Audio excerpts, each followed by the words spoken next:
Hello and welcome to my cake kitchen. Another day, another cake, and we're back. I am Gladys and I love cake, and over here I make simple, informative tutorials to help you navigate cake decorating easily. Today, we are back, people. We are back. Right. Somebody gifted me these flowers and I wanted to share that with you. Okay, that's a lie. Nobody gifted me flowers, so I made my own. This is a flower vase cake that I made. So yeah, I took you through all the steps to achieve this cake in a prior tutorial. So if it's the first time you're seeing me, this is what I do.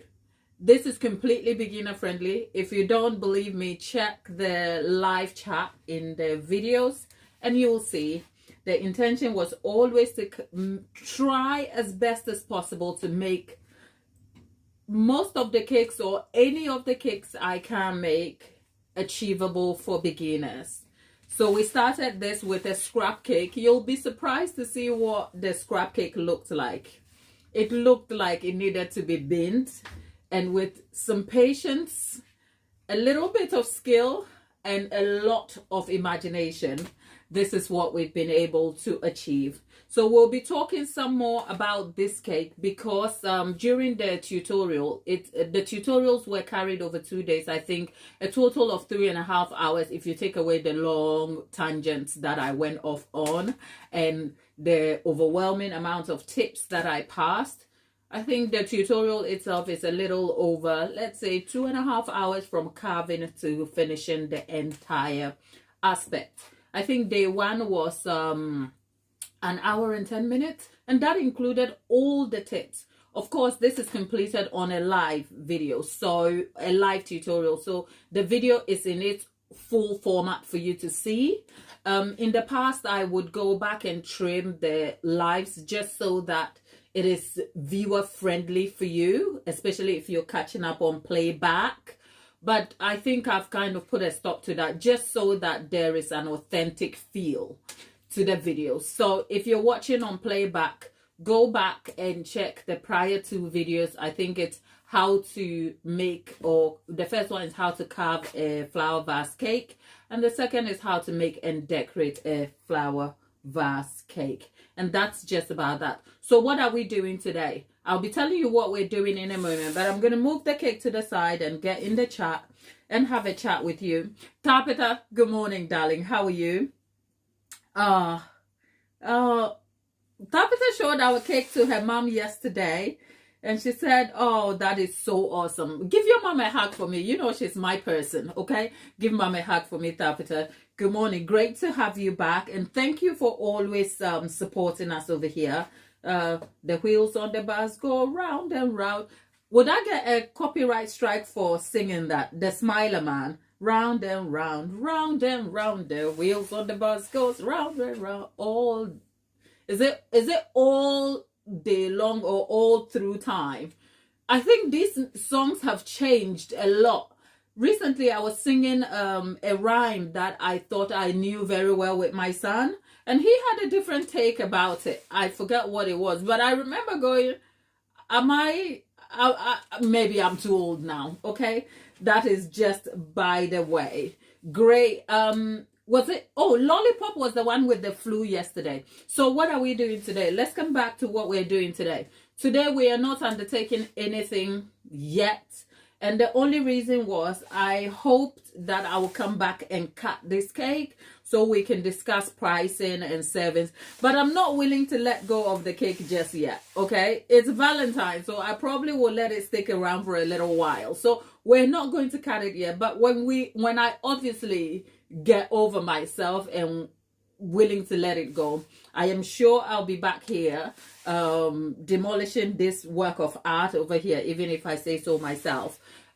Just to let you know, because of the consistency of the ganache, this cake hasn't gone back into the fridge at all. It has actually been sitting here on my stovetop in my cold kitchen, and yeah, it's still just as intact as we made it yesterday. So my encouragement to all of you, if you're a baker, you are a decorator, you're an artist, try something new, okay? I mean, I speak from a place of privilege that I am so blessed enough to have a passion for a lot of the aspects of cake making, because some of us are artists, right? And we don't enjoy the science of it, and some enjoy the science of it and do not really love the art of it. I am so blessed to have a love for both. I love the science of cake baking, which means I can employ some of those skills and knowledge of that to add to a great tasting cake. So the promise is that with a keen interest in both, the cake is always going to taste as good as it is. It is always going to taste as good as it is when looking at it. Because sometimes the worry is, well, with the cake looking like this, is it going to be enjoyable eating? If you've been on this channel, my goal here is to make the eating experience of a cake amazing for everyone involved. A cake doesn't have to just be a box standard cake, even though I went back in the chat and I found that a lot of you say you don't visit your cake shops or bakeries because you can't afford them. Tabitha, I see you, okay? But Tabitha, you make your own cakes, so I don't see why you will make a trip to the bakery. You know what? No matter the amount of bakery, the best bakery out there, it never beats intention and love put into home baking for yourself, okay? And I'm not talking like, even if it's Nana Bakes, the idea of putting your heart into food form is something that can never be surpassed. So Tabitha, even if you don't go to your bakery, okay, I am sure you are going to still enjoy making your own cakes at home. But have I still answered the part where what are we doing today? Well, I would say over the last 2 days that I have intensely focused on creating this beauty here, I have been less engaged in the chat room, and some of your questions have gone unanswered. So I've gone back and I've had a look at some of the questions that were being sent my way. I just want us to go back to the subject of this here, answer some more questions, add you more tips, just so that you can feel confident achieving best results if you were to undertake this. So today we are neither baking nor are we decorating any cake. We're just going to be focusing on this beauty here, and I'm going to be answering some of the questions I missed in the chat, whilst also giving you some more tips. Lollipop, I just mentioned you, my lovely. How are you today? How is the cold and flu? I went back to our chats, which is what I am just elaborating on right now. I said I went back to our chats and I saw there was a lot happening and there were questions being thrown my way and I couldn't answer them. And then in that I saw, Lollipop, you weren't feeling well. Was it yesterday or the day before you had a flu? I missed that completely. I hope you're feeling better. And Tapita, gosh, what were you doing suggesting chicken soup when Lollipop couldn't have your healing chicken soup? Is it homeopathic? Tapita, what is that all about? That's a bit me offering you jollof rice when I know you can't have jollof rice, Tapita. Be kind. Oh, my dear. Right. I think we should find a way to get Tapita to send you her homeopathic chicken soup. Okay? Lollipop says she's managed to bath though, just that it's been a few days. She can't eat properly and definitely needs some soup today. Oh, my darling. I'm sending you some hugs, even though I want to stay far away from you, Lollipop. I love you. But when you catch a cold, I am not coming anywhere around you, okay? So a good thing is that I can send you authentic virtual hugs. And I'm inviting Tapita to come by and make you some soup and nest you on the sofa. Make sure you feel well. Now, that's the sort of thing a man will wish for, isn't it? Those men. I saw you guys going in on our guys over there about how when the men feel like they've got a cold, the world is about to end. Can you imagine if men had babies? Anyway, if you're new on the channel, we are not man hating over here. We just like to have a bit of fun at the expense of men and other things. Okay, so please don't say we are out here taking our frustration out on men. I think most of the people in the chat, including myself, have men in their lives that we sincerely love and appreciate. We just love to kind of take the little jokes out of them a little bit. Okay, so but the truth is, when you've heard about man flu, when men have a cold, they feel like, the world is about to end. I don't know what to do.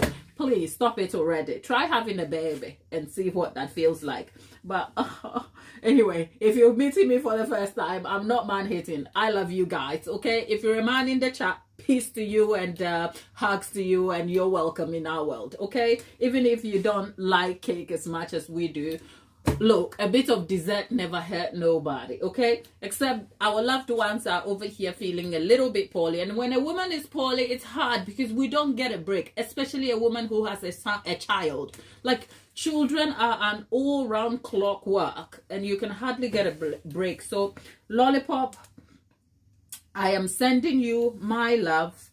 Well, somebody is suggesting some homeopathic remedies there. Erica, darling, welcome back.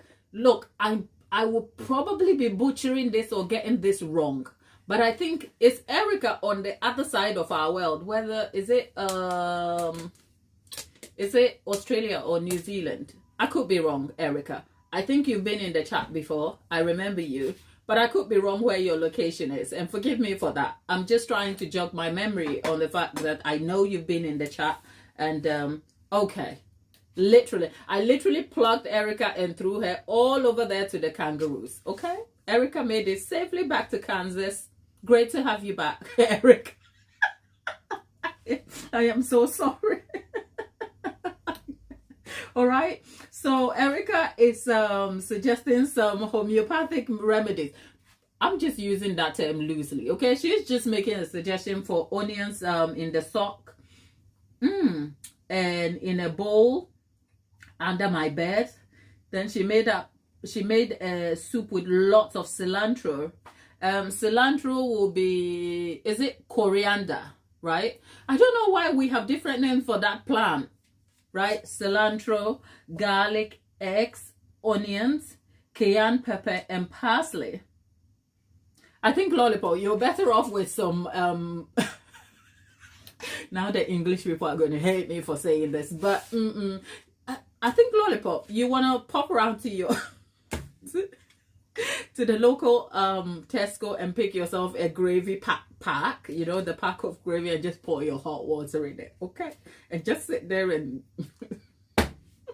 or a pack of chicken soup.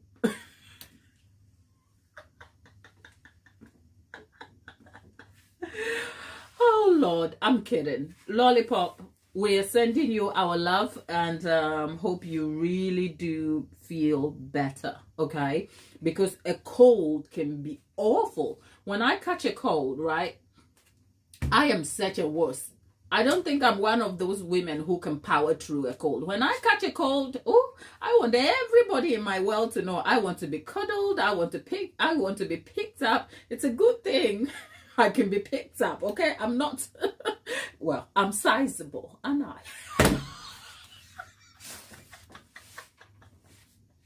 Like,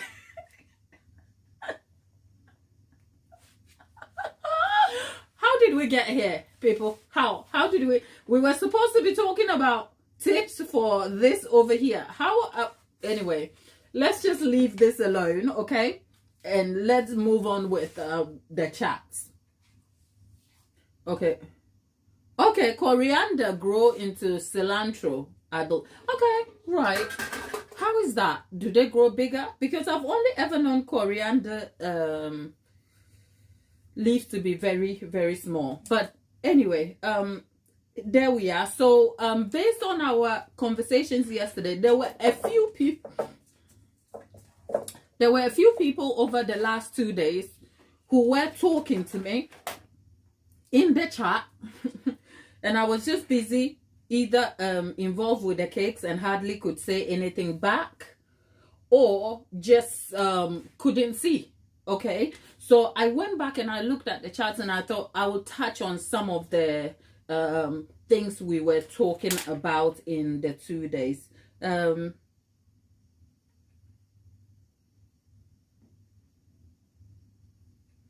Tapita would love to bring you her chicken soup.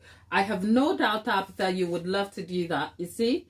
But somehow you guys just decided that you want to live on the other side of the world and call that part America. And it takes so many hours of flying across the oceans to get here. So it's not going to be easy getting the soup here easily, is it? Maybe we need to find somebody who can make Lollipop the soup. But by the time we find that person, Lollipop will be feeling better. Well, seems like we are learning something new today. We're learning coriander grows into what? Cilantro, or somebody Tapita thinks cilantro is turned into cumin seed. I have no idea what that is, okay? I have no idea. Yeah, Tapita. Oh, so we are 8 hours. So what's the time? It's it's almost 1:30 over here. So let's do it backwards. If we did, it would be, oh, so is it about 5 a.m. ish somewhere where you are, Tapita? Wow. I thought it was 6 hours. Well, you Americans even have different time zones. I don't know what that is all about, but I don't even pretend I know anything about 5:30 a.m. Okay, so you're having a cake morning show this morning. Is it 5:30 a.m.? Okay, that's fun. It's 7:20. See, Erica is in America. Tapita is in America, and both of you have 2 different time zones. Like Erica says it's is it 7:22? Yeah, it's 1:23 over here. And Tapita is like 5:30-ish. Wow. Guys, you must all be confused over there in America, because I can hardly even get the times.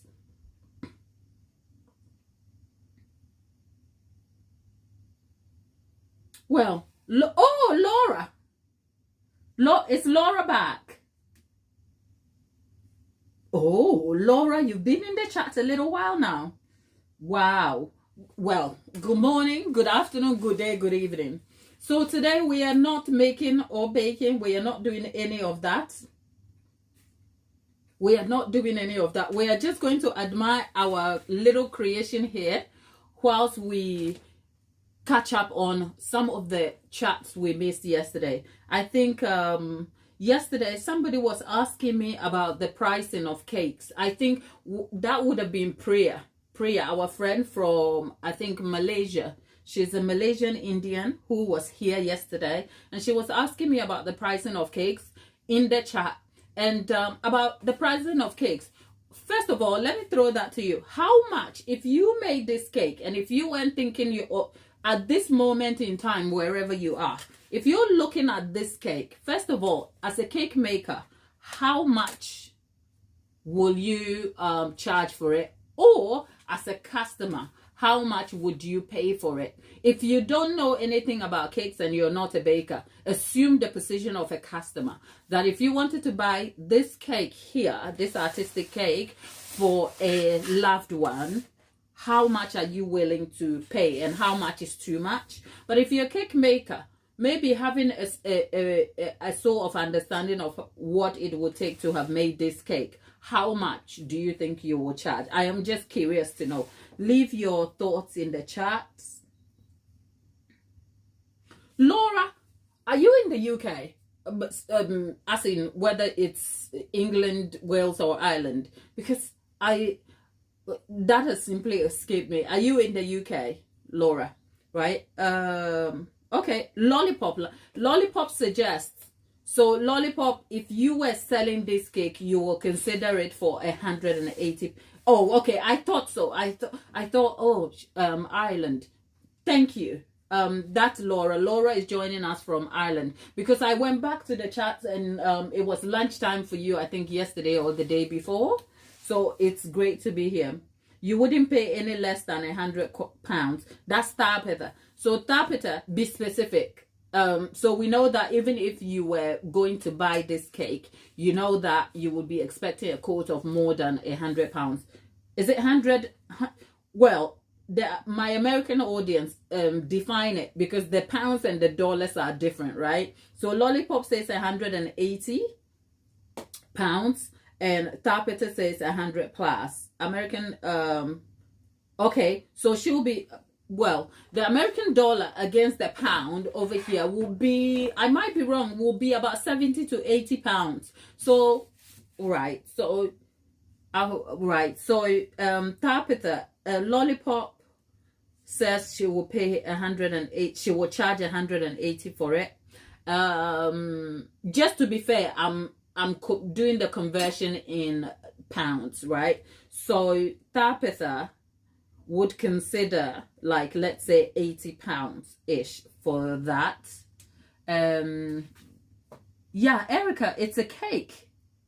Yeah, no, you didn't come late. You probably missed it. But we have the two lives, the carving and the making, all together already up on the channel. So you can catch up later. I know the chats are not the same if you have to watch it on replay, but it's a tutorial, a learning resource for you. So don't beat yourself.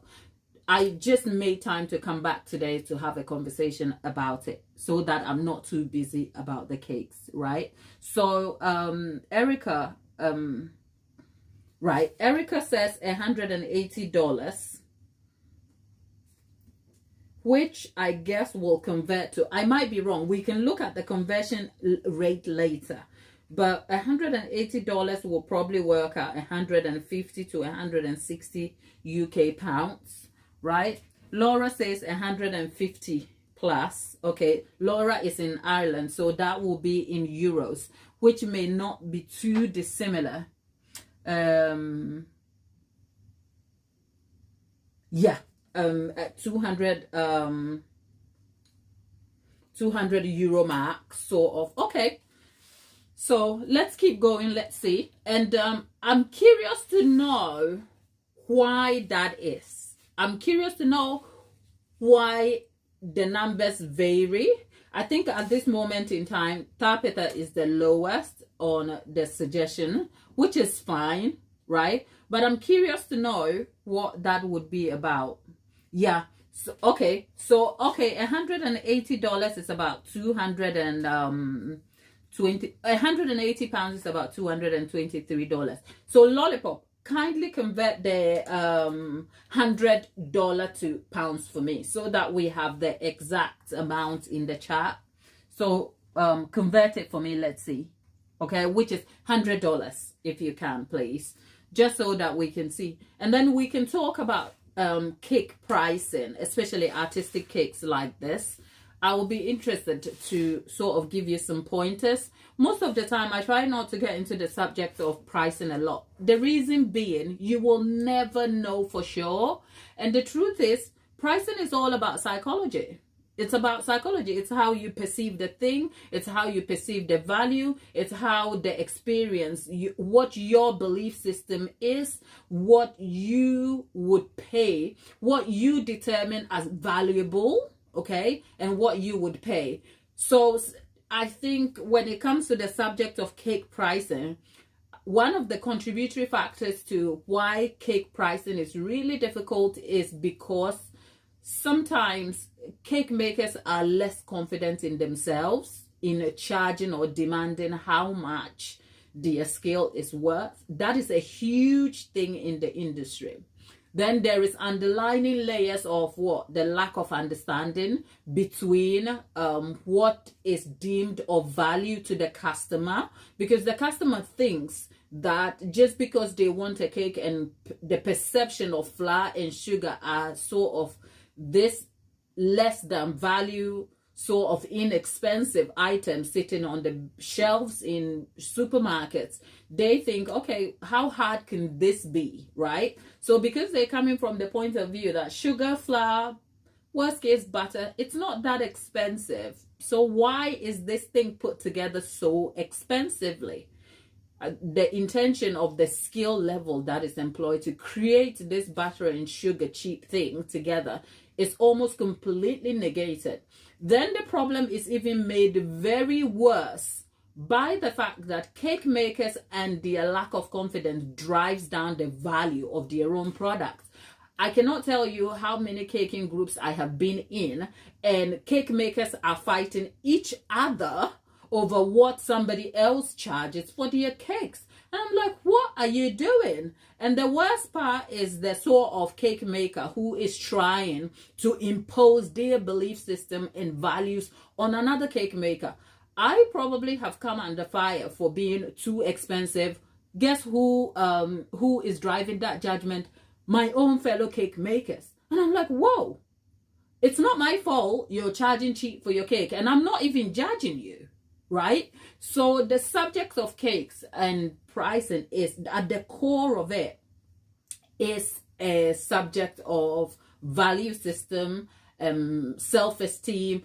There's a psychology issue there, right? Because there's a reason why Gucci charges you £600 for a pen, and you're like, what is special about this pen? Because Gucci has managed to make you believe that their value is in their brand name, and so you pandering to that by buying that pen for £600 makes you feel special. But if you took away that sort of belief system, it's still a pen, and you may be able to buy it cheap somewhere for £2 and it will work the same.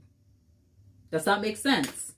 That said, let's get in there, right? So the $180 mark works out about 150. So we have Lollipop estimating 180 for this cake. We have Tarpita still somewhere around the £80 mark. There is let's see.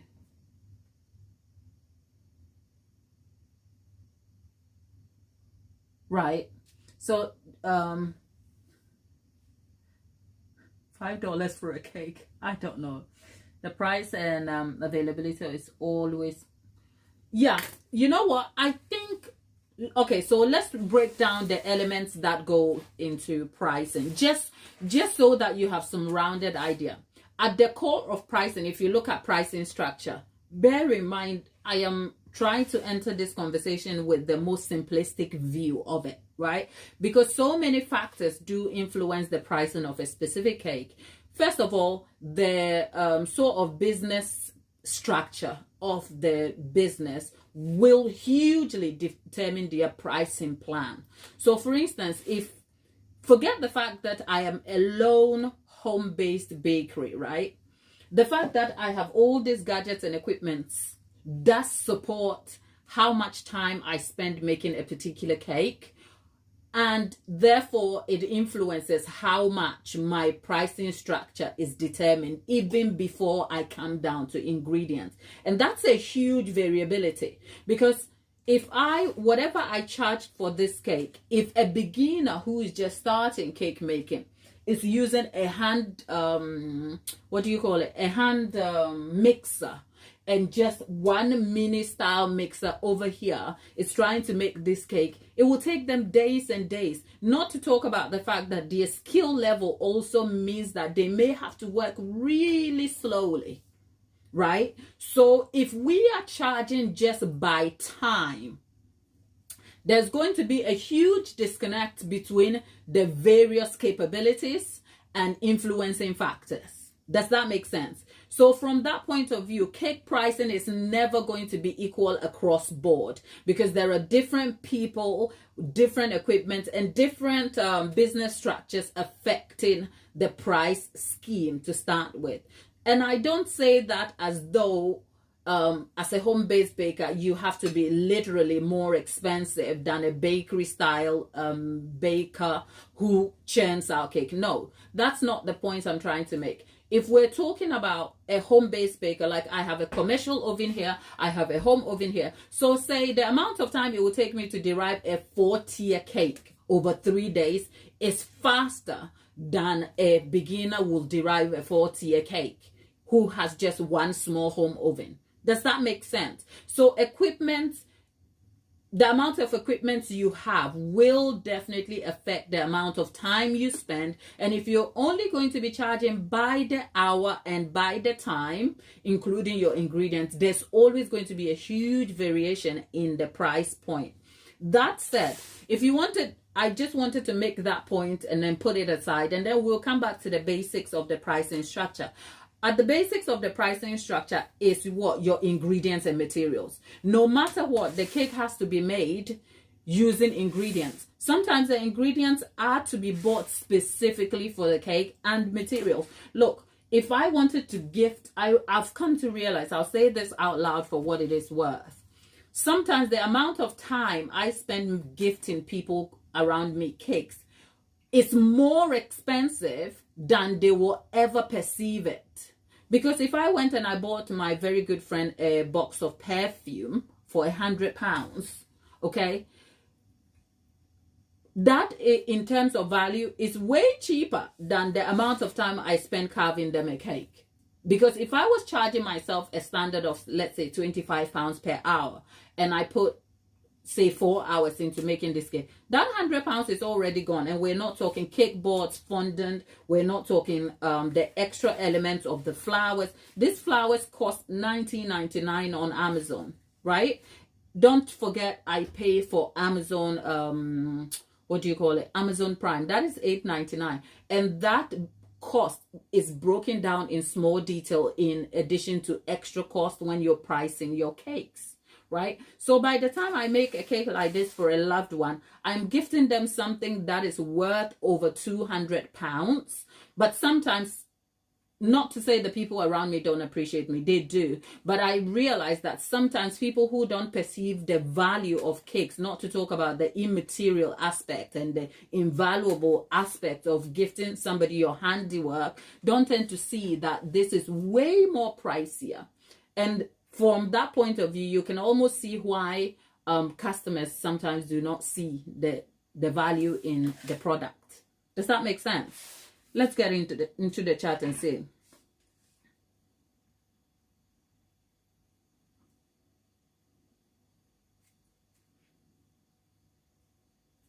Right. I think I have just been mouthing off and the chat has been happening. So let's see what the chat is, right. So let's, okay. All right. So the $100 works out £80.74. I was right, sort of. So, Tabitha, you are still the least on the suggestion scale. And Erica, who came in at $180, it's priced at just a little over £140. Dr. Surai. Okay, Doctor, hi there. Welcome to the chat. Euros and dollars are super close. Yes. And the moment is close to 1-to-1. Yeah, the euros and the dollars are close. There, Tabitha, and I didn't even make it right. You know what, Tabitha, don't feel bad.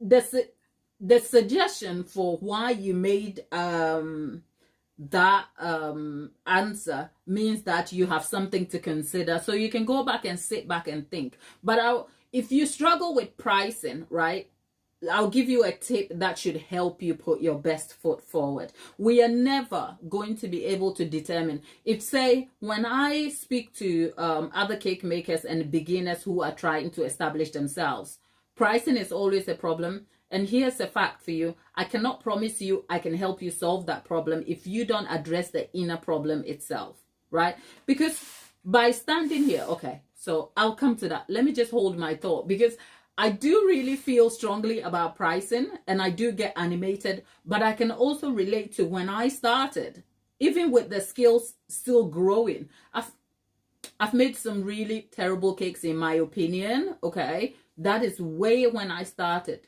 But my skill picked up really quickly because I took intensive classes, and barely 6 months in, I could make a professional type cake. I learned to make sweet meringue buttercream quickly. And even with all these milestones, I struggled for a long time because I was just like feeling so insecure about charging the price I wanted. But guess what? As I grew in skill and as I moved up, and that fear got less and less, eventually I never said to my customers, oh, I am charging this amount and I'm driving prices up. I began to tweak my prices slowly. And guess what happened? As slowly as I tweaked them, I began to lose much of the number of customers who stuck with me and actually liked my cakes, right? But you know what is also true? Those who rode with me over time, right, are very like minuscule. I have a very core group of supportive clients who come year in, year out. They don't come every year though. They come for the milestone and special times, and when they come to me, they want a cake that is the it thing. And when they do, they are not willing to negotiate the price at all. It is what it is. So do I have a reputation for being hard to find and very expensive? Yes. Will you get the cake you pay for? Yes. Does it mean I've grown and becomes financially successful as I would like? No. Okay, no. But you know what? I would rather spend my time driving the product that is so hard to find but is satisfying than try to please everybody. But you know what? I say that from a place of privilege. It has come from 10 years in, now almost like becoming a cake subject personality over this platform. So that adds value, right? If I'm teaching somebody cakes, if I'm teaching you about cakes, you best know that all of that adds to my value as what? A creative cake maker. So that also trickles down to the customer who is making the purchase. So my prices are not about the costs anymore. My prices are determined by the value of my skill and ability to produce their thing. Does that sort of make sense? So it is no wonder then that when creators advance in their careers as creators on a certain platform, be it here or other platforms, they stop selling cakes, because the selling of cakes is always going to be difficult in terms of the value and the customer need. Because look, times are hard. Customers don't have the money. I'm not even mad about it. Look, there are things I cannot afford myself. So why would I expect someone to splurge, let's say, £300 over this needless luxury? It's a needless luxury. Is it a luxury I would want you to buy? Damn yes, okay? But it's needless. Why do you need this? Well, if you love your wife that much and you have £300 to spare, come on then. Hello, I'll make you a cake and I'll charge you for it. That is just by the way. Let's get in the chat, okay? Right, there's a lot of conversation happening in the chat. Right, Priya is back. Thank you for being back. Priya, I just wanted to say hello there and thank you for being here over the last 2 days. I also wanted to say I apologize sincerely because I went back to the 2-day chat and I realized that you had so many questions and I was just chatting away and I couldn't say anything back to you. So I am so sorry I couldn't engage with you much, but I did make some notes. Hopefully I can answer some of the questions moving forward. Okay, right. Laura is saying the quality and value of experience really influences. True, right? So yeah. Priya, you and another cake maker were asking about, is it eggless recipes, correct? Because I did go back to the chat. You know what, the truth is I specialize in what I specialize in, and eggless is not my forte, but I can make there are creators on the platform who specialize in all those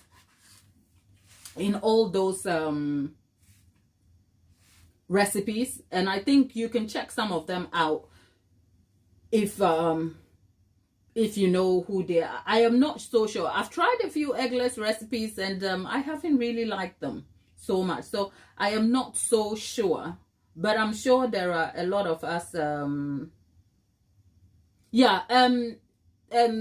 Lollipop yeah, so I will come down to the price of this cake and how much I would charge for this particular cake in a moment. I will break, because I went off on a tangent.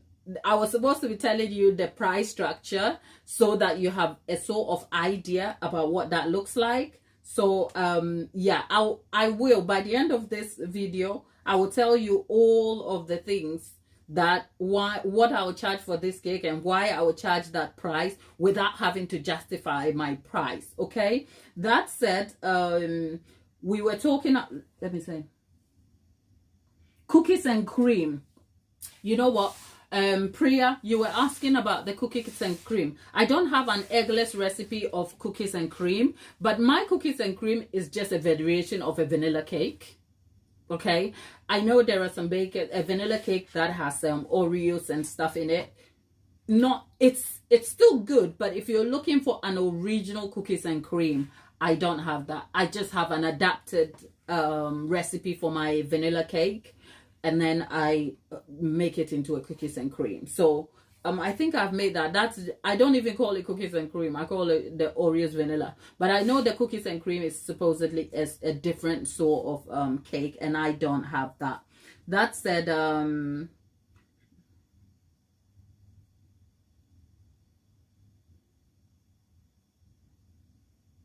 just looking in the chat. Oh, Priya, so you went here when we finished this yesterday. Okay, so Priya wanted to make the Taylor Swift band cake, and I know you said that yesterday. Truth is, I am worried about the ash on the cake, and I know somebody made a point about that. So that is the only thing I worry about when I think about the okay, Walmart chocolate chips used to be £2 a bag. I paid almost $4 yesterday for this. Stop it, thank you. Things are going up. Prices are expensive. It's ridiculous.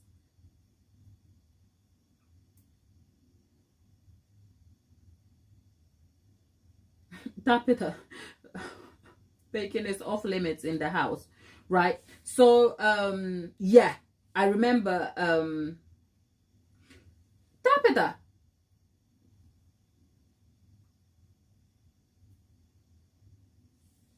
Oh, I thought Tapita was saying, Gladys, where are the pictures?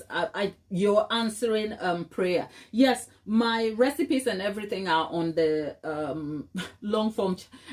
You know what?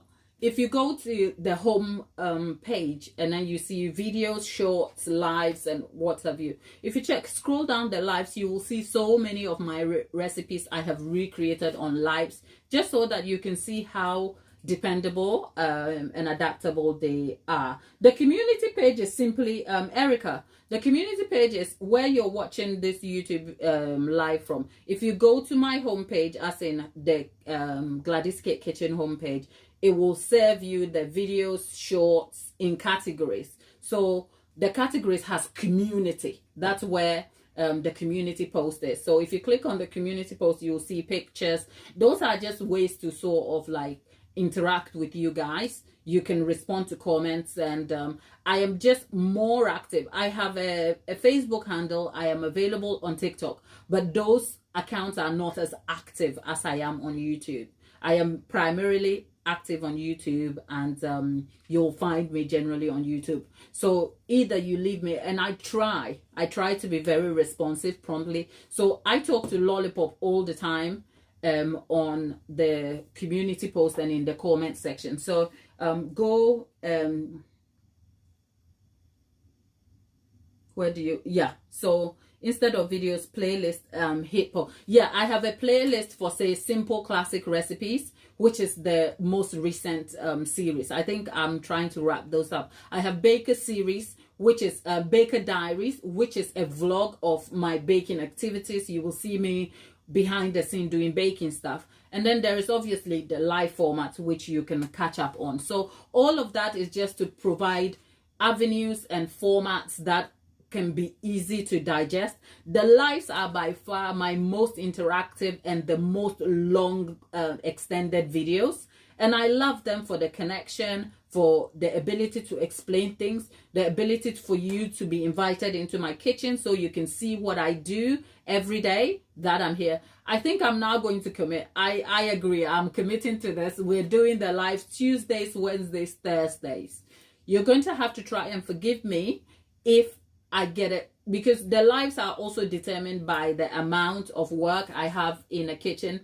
January and February are normally the sort of quietest, not withstanding the fact that there will be Valentine and their orders. But I'm not the kind of cake maker who is seasonal like that, right? The summer periods are the busiest, but as I grow, I know that I'm going to step back from the summer season, because summer baking in England is really stressful. The sun is too hot. You are sweaty. I just can't deal with that. So I don't want to ruin it. But as I grow, I guess my focus will primarily be on creating content, specializing in super niche and custom orders, whilst taking classes and everything else behind. The selling of cakes has never been my thing. I'm saying that out loud here. It hurts. Like, it hurts. Like, I love the artistry of cakes, and the curiosity of the science of baking. The idea that I fell into making it a business was just on a whim, because that's what everybody did. But I've come a long way to realize that's not what I want to do. But I also reserve the ability to change my mind. So if I ever open the cake shop, that will be exciting. But it won't be your regular cake shop. It will be a quaint shop that specializes in something very unique and nice. And it will be an extension of what we do here. It will be an extension. So we'll have the shop, and then we'll have maybe a party room where you can have an all-inclusive cake and whatever you have it. Like, yeah, I have plans, don't I? Okay, let's go and talk pricing. Hello. What your goals are as a creator and what you want to... Okay, Erica, I will answer that in a moment. I think I was sort of veering into that, so I'll take time to answer that in a moment. So Lollipop wants to know how much I'll charge for this cake. You want to know what my business goals, my creator goals are, as it ties into my business. So let me look at what questions we have, and then I can answer them. You know what, Erica, here's the answer to the question. My YouTube is for you bakers. My cake customers are never going to kind of watch my videos unless they are looking to establish credibility. If they're ordering a cake from me and they are unsure, then because I have an online footprint, they can kind of check in and go, oh, who is this person I am buying a cake from? So I guess that lends credibility to my skill and ability as a business. But my YouTube channel is primarily to serve up and coming bakers and all bakers afford. Does that make sense? And not by intention, when I started cake baking, like most people, I'm a creative person. The aspect of a business was never something that I was clued onto. And I'll admit, so if you're starting a business and you're fail at it horribly, you will get back up and you will learn your lesson, because that's how I learned, right? I started making cakes. I had a full-time job. I worked all the time, and I spent my dreary hours like just slogging away making cakes on the side. And then naturally, the encouragement and support from all loved ones sort of spurred me to kind of set this up. But even so, half of the time, I don't know what I'm doing, people.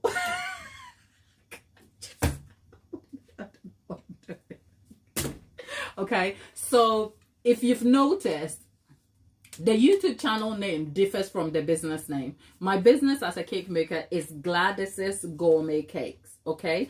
I don't know why I say Glad. It was never Gladys's Gourmet Cakes. It's Gladys Gourmet Cakes, and that comes from the fact that my bestie at the time, she was the only person who called me Gladdy, as in Glad. My name Gladys. She called me Gladdy or Glad sometimes.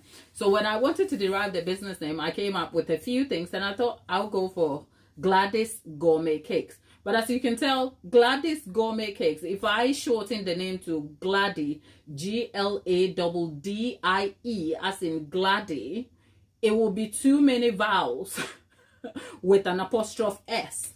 So I shortened it to Gladdy, as in Glady apostrophe S, which makes the very curious, proper, classic English-speaking people think that it's a mistake.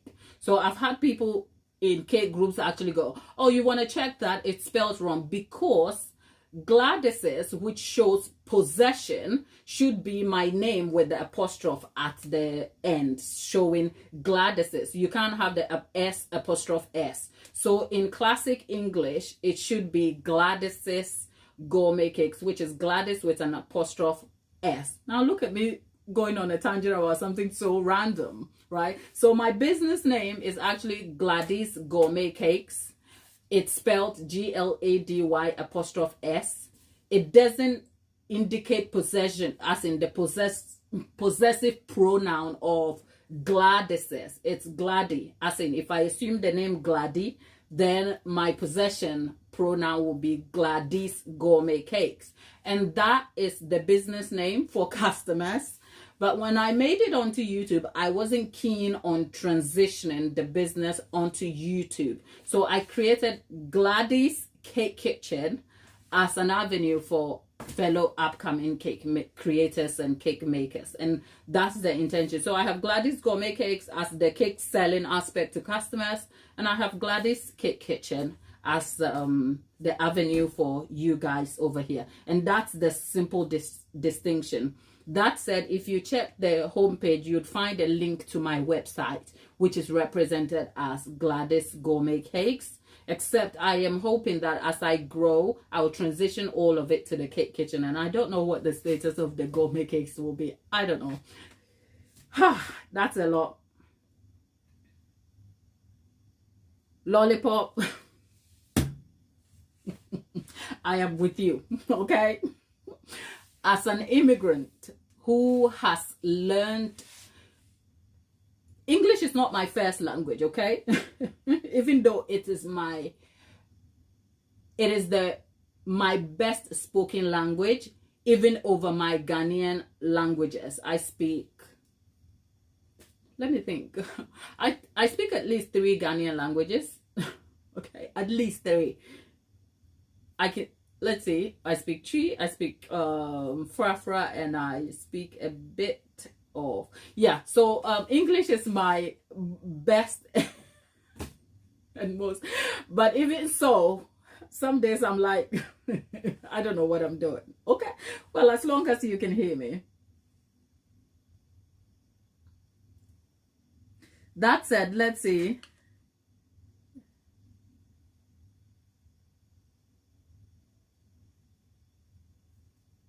Look at you, Erica. Look at you trying to make me cry. Thank you. You know what? I think the sentiment of why I am still not big enough is a valid sentiment, and I understand it and I sincerely appreciate it. But like all good things, I know it takes time, and my time will come. And I don't know what that will look like. I won't pretend I am not looking forward to it. Hell, I do. Okay, I do. Okay, right. However, I know that is going to be life-changing, and right now I am enjoying just having a great life. Okay, because if you haven't noticed, I am not like 16. You know, the time Zoelas and the young people were out here making mistakes online and still getting fame for it. It's an exciting time, okay? I came to this very old. I'm old. I'm closer to 40 than I am in my 30s. And I kid you not, I am comfortable with age. And I think in age has come wisdom. In age has come growth. In age has come the appreciation for things in a way that would have been different if I was younger, right? So I know my time will come. Like most things, I am I am going back to a Bible quote that will tell you a diligent worker will always be repaid. And my Bible will tell you, make it your business to mind your own business, working hard with your hands. Okay? Look at me and my Christian self showing up. So the diligence of polishing my skill, whether it's through cake making, whether it's through communication, whether it is through connecting with you, it's something I am still growing and learning and polishing myself at every day. In fact, the secret to actually starting the lives was because I wanted to create presenting home cooking style videos, which is what the Simple Classic Bakes are about. Because if you go back to my videos, you will see that I have sort of evolved with time. I started with basic cake making tutorials. Have they improved in quality? Yes, over time. My very first couple of videos to maybe a year in are completely different. But at every point when I made a video, the intention was to communicate in a way where the information was still left without doubt. And I did that very well, and the sentiment kept coming through. But as I grew, I realized that the tutorials, this YouTube thing as a business is something I'm still trying to figure out, like how to write titles, how to, all of that. And to be honest, I've never clued myself into the business of YouTube, how to kind of engage with audiences by focusing on the sort of thing that YouTube gurus will tell you. I've never been. I've just been myself. So as I evolved, I thought, how can I be able to stand in front of a camera and present? And the opportunity was right in front of me. Come and do a live, because the live almost feels like a very bare exposure of me and my skill. And if I do it wrong and rough, I will learn over time. And guess what?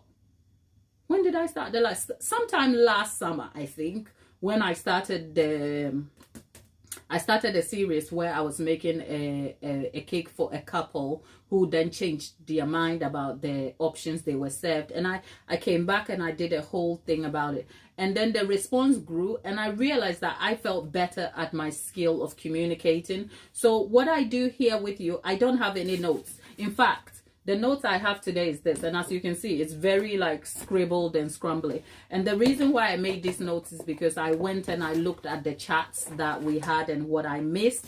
So I just took notes. But no, most of the time when I show up here, I don't have notes at all. I don't. What I try, I could talk about cakes if you woke me up from sleep in the morning. So I show up here as myself. If I met you in town and we were talking cakes, I'll be having this conversation. So this comes natural to me. And my hope is that I refine that over time, just so that all of you who hope that one day I will have a TV show, if it does happen, I will do you proud. But if it doesn't happen, we'll still be creating our own TV show over here. So, I mean, we're not mad about that. That said, what are my goals for the channel as a creator as I grow? I think I've spoken about that as a creator and as a teacher and as a cake decorator. The idea of selling cakes is not as exciting to me, and that's not looking down on it. We've spoken about the value that is perceived by the customer against what I can produce. To succeed in business, you should always be aiming at satisfying the customer need, okay? That is the key to succeeding in business. If there is a market for the item, produce the item, you get the money, right? And I'm not even going to be moral by saying I'm not driven by the money. Hell, I want some money. I want the accounts to have zeros and a lot of zeros in it. I do hope, though, when that happens, I will still remain grounded and grateful and earnest as I am now. So to be able to meet customer need comes with a certain level of obligation and responsibility. But here's the big but. As somebody who has worked all my life, I have always worked. I started working back home in Ghana when I was 13. I found ways to earn a living for myself, especially growing up in an environment where life was tough, right? I came to England when I was 20 at a very young age. Everything I knew, I had to give up to start from the ground up. And I have only ever done what I've done and come through this much by being able to depend on myself and my skill and my ability to commit to a job, to show up and grow up in the job. But in life, I found out very quickly that sometimes you've got to do a bit more than just get money. Sometimes money will come if you love what you do and you do it very well and you try to serve a community of people. And that came, how did that come by? That came by a lot of difficult lessons through life. And I remember, I haven't shared this part of the story because I try to focus on the positive outcomes of my life other than the negative parts. But I think one of the things that changed my perception about life and going to work every day was a time when I really needed help. I really did. My chips were down. Life had taken a really difficult turn for me. And I remember a particular employer expecting me to go to work for them and not be paid, and yet to have some deduction taken out of my account. That story, if I told it with its entirety, is wild, okay? And for a minute, I thought to myself, why would I do that? Why? And that was because by just waking up and going to work, I had invested all my values in this job that paid me minimum wage.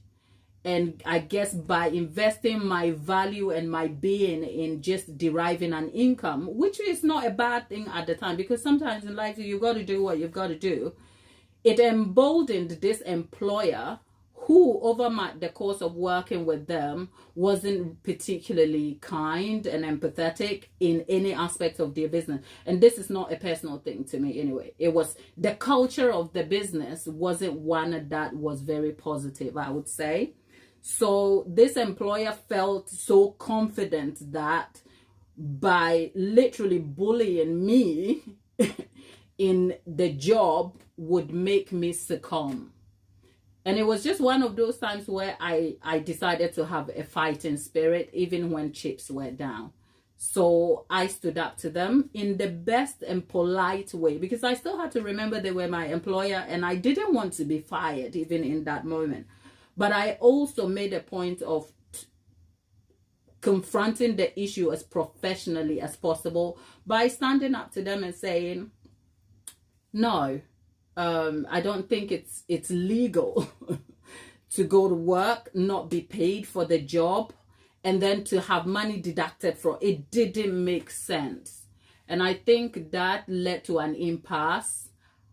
I left the job, and I left that job in very difficult circumstances, but happier than I would ever been. And looking back, it was one of the best decisions I would make, because that would change my life.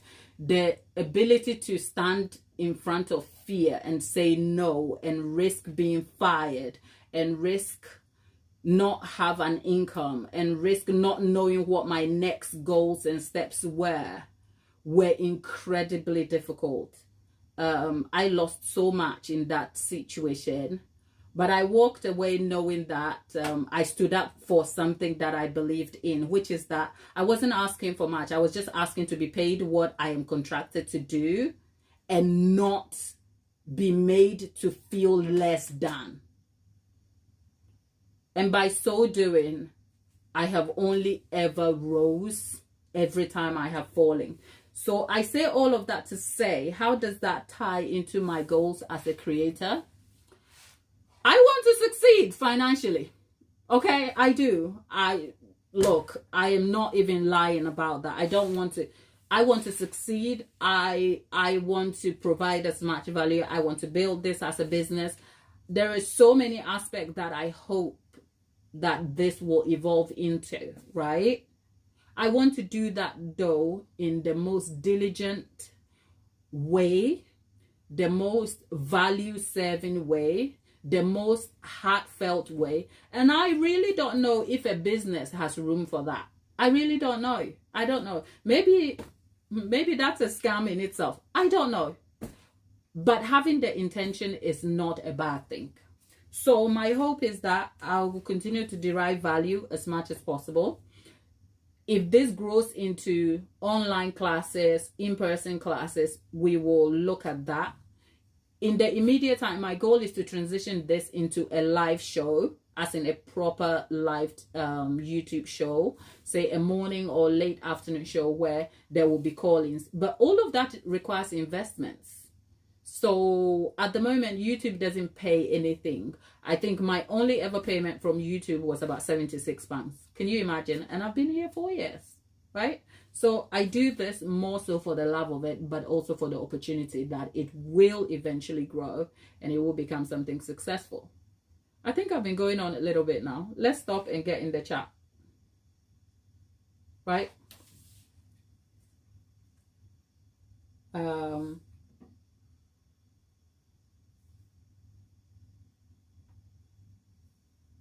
Right. I think I actually didn't think I was going to be going on this much, but hey. Right. Let's oh God. I think I'm gonna have to come back after looking in the chat again. Yeah. I still have to answer the question of how much I would charge for this cake, why that would be, and also what was the other question I wanted to answer? The pricing structure. It's so random, isn't it? I've got to be out of here for, say, 1:45, maybe past. So we have less than 20 minutes to go.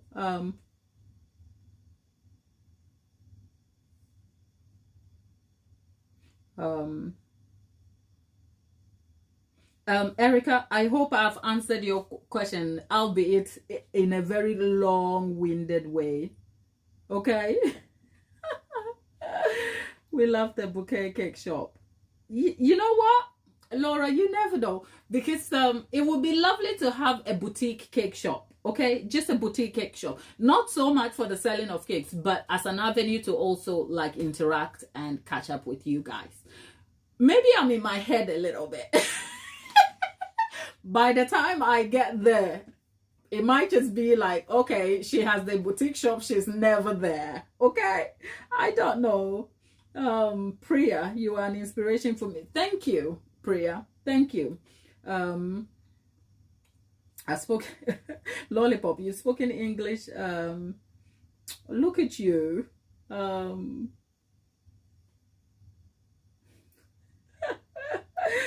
You know what? I want to leave that English thing alone, because I told you, like, if you study spoken English like we did growing up in Ghana, Ghana has English as its formal language. So schools speak English and they teach you the various forms of English. So you don't just speak English, but English is a subject. You do the comprehension, you do the grammar, and the more advanced you get in your education, the more subjects you can undertake regarding English. So say if you went to university and you wanted to learn English as part of communication, say if you were doing communication studies, the syntax and phonetics of English and English communication is sort of an advanced broad subject. So you will find that, I'll drop this as a tip, if you go back and listen to, say, a Ghanaian politician, that's because I'm Ghanaian, the English they speak is more heavy than the formal English here. And that's not dissimilar. That is just because when you study a particular thing, you tend to speak it in the subject matter that it is presented as. So a Ghanaian politician speaking English is because they have had to be trained in speaking a particular way. Except that is in itself a tool to confuse the masses anyway. So obviously as an immigrant, the advantage has been adapting my sort of spoken English in a way that is still like understood over here, and it's in itself a skill. So I find that most immigrants who speak so well, more so without a strong underlining accent, get told that they speak classically. They speak like, you speak so well. And sometimes it's like, is that supposed to be a compliment? But I see that that is that in itself is a compliment, and it's a strength to have, because the ability to communicate and to be able to use that as a tool to be understood is so underrated. But besides English, I also speak some other Ghanaian languages, so I guess that's a good thing.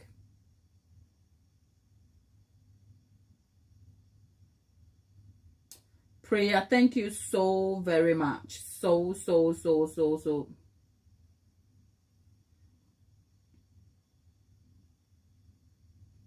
All of you guys are so sweet. You guys are so very sweet. You know what? The lesson in my journey is that, you know what? Feel the fear. Do it anyway.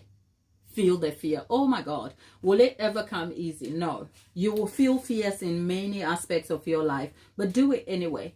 And whilst you're doing it, find something you feel joy in and share it with the world, you know. And sharing it with the world is not so much coming to YouTube. The way I appear on YouTube, I hope, is the same I show up in the world. I could talk about cakes forever with a random person at the bus stop, okay? Because it's something that brings me joy.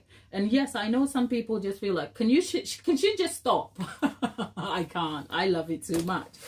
That is just by the way. Now, you know what? I must also add that I have been blessed with such a positive community. I think generally the cake making subject on YouTube is very, very positive. So thank you, guys. Now, how much will I charge for this cake? If I'm not making numbers up,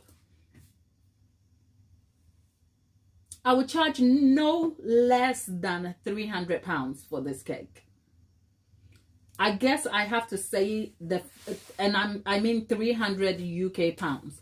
And I say that because the reason why I would charge £300 is because the value is not derived by the item. The value is derived by my skill, the confidence I have in it, and the ability I have to produce this cake that I think is outstanding. Okay? But that's my belief system. The numbers don't count, because £300 in this. And that is because this is a 7-inch 5 or 6 layered cake that's been carved down. Okay, now if you go to my website, so just to give you a guide, if you check my website, you will see sculpted cakes and you will see what the pricing is.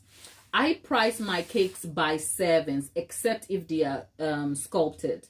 If they are sculpted or carved, you almost have to assume a starting price which is reasonable. And my smallest serving of 15 to 20 starts at about £150 mark, right? And that's like just a guide price.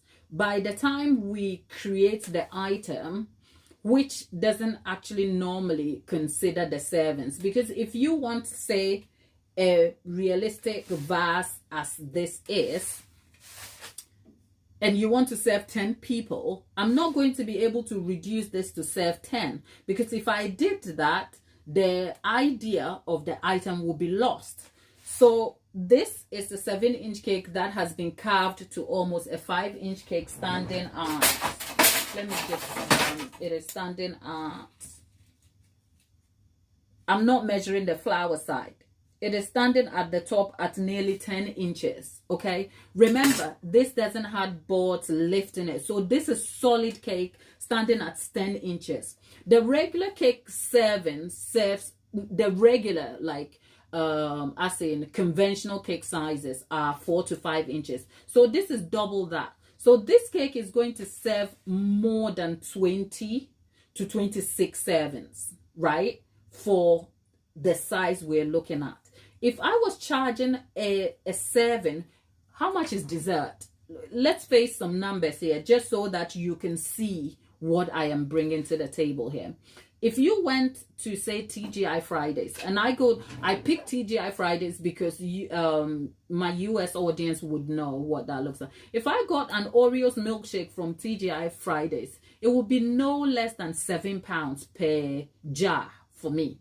That is, I haven't been there in a while. So for a good dessert, I have not paid any less than £8 per serving at a very good standard restaurant. And I'm not talking store-bought dessert. I'm talking gourmet desserts, because that's the criteria this goes in, right? So if you're asking me to create a gourmet dessert option, which is what this cake would be, and one serving, a slice, is about £8, right? And this is over 20 servings. If you multiply £8 by 20, how much is that? That alone should tell you, because a serving of 10 should be £80. 20 should be what? 100 and is it 160? Can you see? So I am not crazy for charging what I just told you about the £300, because for a gourmet dessert slice of £8 per slice, supposing this cake is a decadent chocolate cake filled with ganache, completed with the handcrafted ganache detail, no aspect of this cake is going to be lost in waste. Okay, so if I was charging £8 per slice, there's 160 servings alone for the cake. I bought these flowers on Amazon for $19.99, exact price. That is hard price that is going to be factored in. I'm not going to be able to discount, so just add that 99, let's round it to £20, to the 160, and that's 180. Who put the flowers on this cake? Me. What did it take to put the flowers? Skill. Okay, so I'm not going to discount my my skill because I'm putting the flowers on it. So say if I was, depending on what cake I make, I swap my standard base per hourly charge of anything between £20, because hello, minimum wage in the UK is it £12 or something? It's anything between 11 and £12. I don't know. I sound so precious. Okay, so I'm breaking down the price structure for you. Okay, so if come to think about it, if a serving of this, like dessert option, which is, if you get your servings right, each slice should serve should be a considerable decent serving of dessert options for someone to eat. So we have 160 for at least a minimum of 20 servings, not forgetting that this stretches up to 26 servings. So 160 is still a discount price. Then we have the flowers going on for £20. That's 180 flat fee. Materials haven't come through. Materials are not added here. So by the time we add materials, electric, gas, additional cost, and then I have to factor in a portion of my business profit, I think £300 is still on the lower end, but £300 for the value, for the expertise, and for the experience you are getting, I am not arguing with you. You can pay or leave it, and that's okay. That's all. Will this, if I was making a regular 5-inch cake standing at this for that amount, how much will that be? It would not be any close to this amount. The reason why I'm charging this amount is because of the skill. Okay, the skill and everything I've just explained to you. So I hope by breaking it down this way, I have sort of planted a seed of why you should begin to look at cakes some differently. Okay, maybe I'm a bit precious, right? Okay, let's see. Right,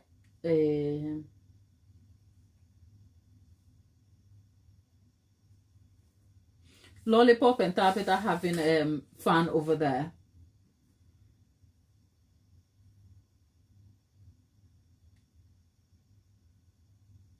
Well, so that is sort of the price structure here for this one. So if you're a beginner, so here's the closing remark. If you are a beginner, right, and you struggle to price your cakes, the pricing structure normally takes into account ingredients, materials, and costs. Then there's an hourly rate wage you can apply. That tends to fluctuate. Then you have to add in your additional cost, which is the sort of non-measurable things, which is your gas, electric, and all of that. And sometimes you think, if I buy a kitchen foil or a roll of tissue paper, how should I cost that? You can add a fixed rate to your cost by percentage, and that should be okay. A fixed rate by percentage, and that should be okay. So by the time you go through all those, it can be very confusing and intimidating for you, especially if you're a beginner. Because as I've already said, if you're a beginner, you are going to struggle to charge a decent per hourly rate. Okay, so if you're a beginner, here's a tip for you to help you determine your prices. If you want to get accurate price, charge per serving against the rate of, say, your most popular dessert option. And that's just for beginner. That will get you over the hump. Okay, some people say charge twice the amount for a dessert or something. There's a generalized way people try to make you get out of your cake. So for instance, I've had beginners make a decent cake and they're charging £60, and I'm like, why? For 20 servings, why are you selling a cake for £60? So if you are scared of charging exactly for what it is, charge per serving, and look around you and look at the best dessert option and think, if that dessert costs, say, £6 per serving, how much will a custom cake cost? So rate it alongside that. So if your regular dessert spot is charging £6, like around your area, maybe if you went for £7 for your serving, you multiply the £7 by your minimum serving, and that's £140. And as long as it makes sense to you and it's tangible, you can be able to charge those prices. But I have already said, the pricing of cakes is generally an issue with psychology, self-esteem, and self-worth. So the part where I have been able to break my cost down for you is not even determined by the numbers. It's determined by my skill, my value, my ability to produce this cake, and to be able to stand my ground on why I should be compensated accordingly.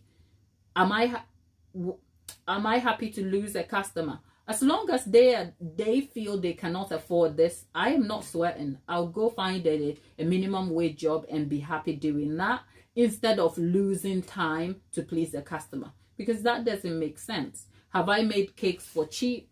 Yes, depending on what the reason is. Say if I'm making cakes for, say, people who are closest to me, and I just want an opportunity to give back to them, sometimes I just charge a base value to cover the cost of ingredients and materials, and then the cake is a gift to them. Sometimes they don't realize that. Sometimes they think they are really paying for a cake, until eventually a day comes when I actually cost the cakes, and they are like, oh, whoa, okay. So that is neither here nor there. I tend to shift between the business of actually doing the thing and also serving with the thing, and both still have to kind of stay apart with each other.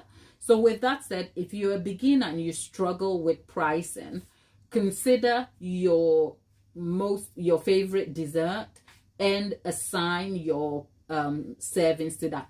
But the caveat here is to be aware of your own skill and ability. If you are not making the best cake in town, there's really no point trying to drive the price for it. So you've got to have confidence in what you do, but more than anything, you have to be able to defend your prices, especially if it is worth the value.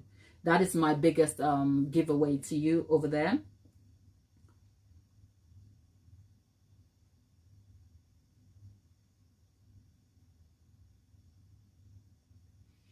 Yeah,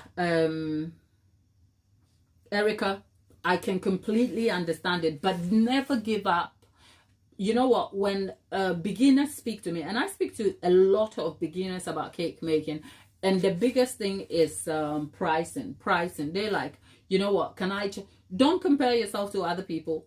Be confident in your journey, but be hopeful in growth, right? So it doesn't matter if you're charging £70 for this cake. Does it make you happy? Do you feel better? Do you think you've gained something out of the experience of making this cake and giving it to somebody for £70? If all of those are true, then yes, do that until you feel confident enough.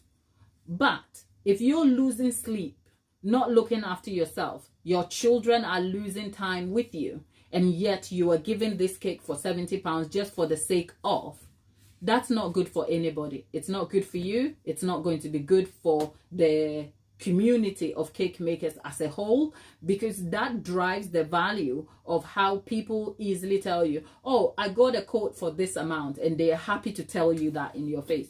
But half of the time, actually, I have recommended my customers to other cake makers, because I have determined that they are not within my price range, and I'm not mad to make recommendations for places where they can find cakes, and I'm happy to let people just go and afford what they can.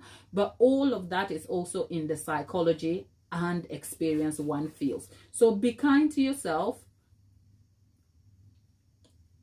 embrace your journey, the growth and the mistakes that comes with it, and you will get there. It's taken me 10 years.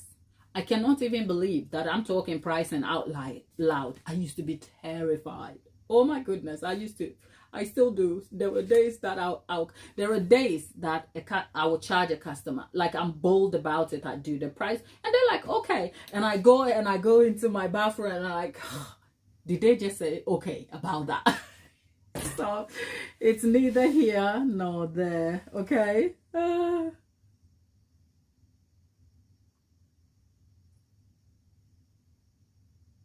I know, Laura, you know what? The subject of pricing is very, very, very, very, very subjective. So I only have a small point of view to add, and I hope it is helpful. That said, Lollipop, it's time to do the school run. Can you remember? Don't be late. Better get off that couch. Okay? I am happy I wasn't so indulged in cake making today. I wasn't at all. Okay, but I still love the idea of this cake. Okay. Oh, by the way, here's the good news. To be able to go and make this cake, what I've done is I have ordered myself some Russian piping tips. I am hoping our next tutorial back on Tuesday, God willing, will be a cupcake bouquet. Now, here's the good news for your reassurance. I made a cupcake bouquet a long time ago, employing a different sort of technique. This time I'm going to try something new, and it's the first time I'll be using the Russian piping tips. We're going to be doing this together. It's going to be Valentine's Day, so my hope is to kind of bring us some gift options so that we can do them. So let's look forward to Tuesday. But if you want to see the updates on how those are going, I will post all of those in the community post when the items come. I ordered them for today. Look at me spending money on the YouTube people. Okay. Yes. So apparently they are tough to do. So you know what? We will be here making all the mistakes so you don't have to do them. You don't have to make the mistakes. And if anything, you can learn from those mistakes. So Laura, we will be back here. I have put in the order for the cupcake bouquet base, the flower base. I have the cupcake stuff. We're going to make the cupcakes. We're going to derive the type of buttercream. And then we're going to try and do the Russian piping tips. And then we will package the bouquet. That will be a lot to undertake, but I am completely looking forward to it, especially if it is going to create us some nice gifts for Valentine's Day. And then when we're done with that, our next tutorial will be back trying to create another sort of simplistic but elegant cake of some sort.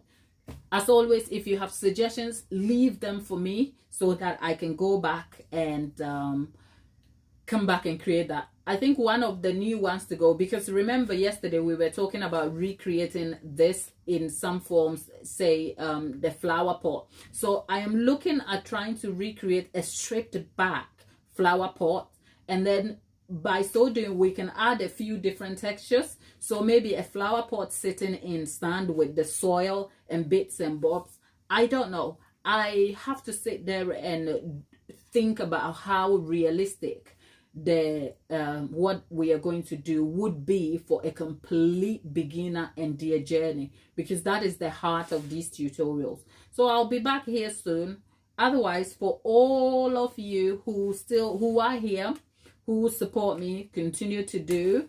And one last favor, if you haven't liked today's video yet, please do, please do, please do. We'll be back here. Oh, you want to see the burn cake away? You know what, for your sake, challenge welcome. Okay, for your sake.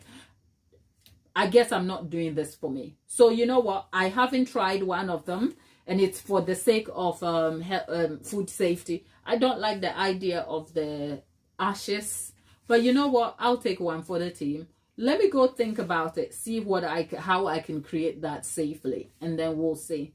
But let's get through the Valentine season cakes, and then those ones will come as the series develops. And as always, a reminder that our lives are Tuesdays, Wednesdays, Thursdays. If I happen to miss any, I will update you in the community post. Otherwise, thank you always for being here to support me, and I'm sure I will see you on Tuesday when I'm back. We have a vlog out this Sunday, chronicling some of my baking activities behind the scene. So look out for those. But there's more information and tutorials out for you to enjoy. Have fun, enjoy caking, and all the best. Much love to you.